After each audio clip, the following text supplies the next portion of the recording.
បាទសួស្តីបងប្អូនថ្ងៃនេះយើងមកមើលពី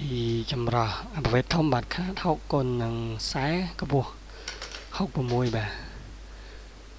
បាទនេះគឺកម្ពស់66នេះវាមានដល់ទៅ3ជាន់បាទជាន់ទី1នេះយើង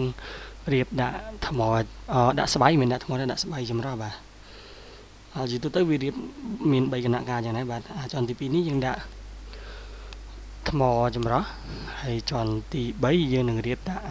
UV បាទបើសិនជាបងប្អូនចង់ដាក់ UV បងប្អូនអាចដាក់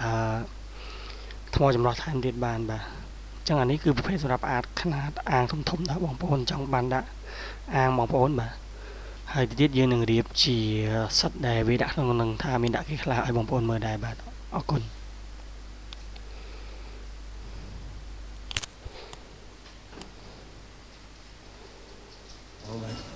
បាទជាន់ទី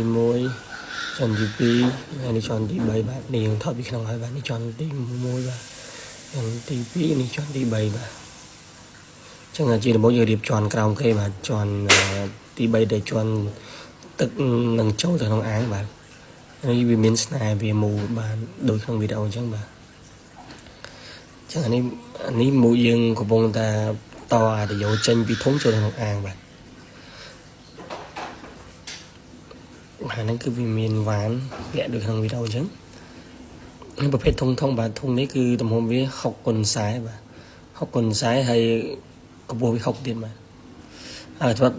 ជាន់ក្រោមនេះសម្រាប់យើងដាក់3ជាន់គឺយើងអាចដាក់ UV បានបាទគឺយើងដាក់ UV មួយក្រាបហើយ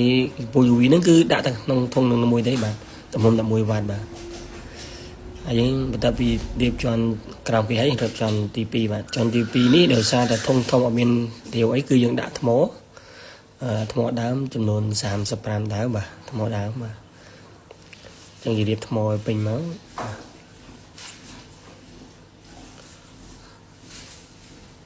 ហើយថ្មកញ្ចប់យើងដាក់10កញ្ចប់ដែរបាទ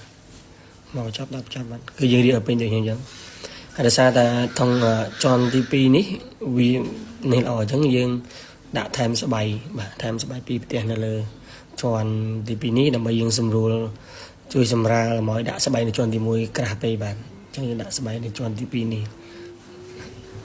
ខ្លះដែរបាទទាំងជាន់ទី2នេះដាក់ថ្មហើយស្បៃបាទតែវារៀបហើយយើងរៀបជាន់ទី1បាទជាន់ទី1នេះគឺជាជាន់ដែលយើងត្រូវរៀបប្រព័ន្ធឌីយ៉ូចេញពីជាន់ទី1ទៅជាន់ទី2នេះយើងจะមូលឌីយ៉ូត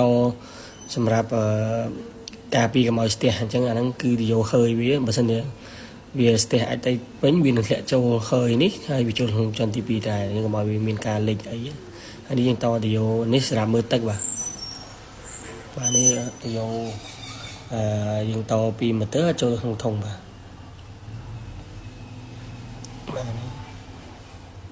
នេះយើងដាក់ស្បៃនៅជាន់ទី1បាទយើងដាក់ស្បៃនៅជាន់ទី1ពីផ្ទះវាស្មើនឹង4កណាត់បាទយើងកាត់ជា2ទៅបាទគឺដាក់ពេញត្រូវហ្មងប៉ុន្តែនេះយើងត្រូវដាក់កម្អល់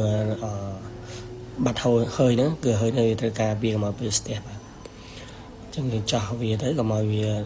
លុបហើយហ្នឹងសម្រាប់ជាន់ទី1នេះគឺយើងរៀបតែស្បៃទេបាទហ្នឹងគឺទឹកចូលដបងគេហើយចូលធុងដបងគេហើយបាទ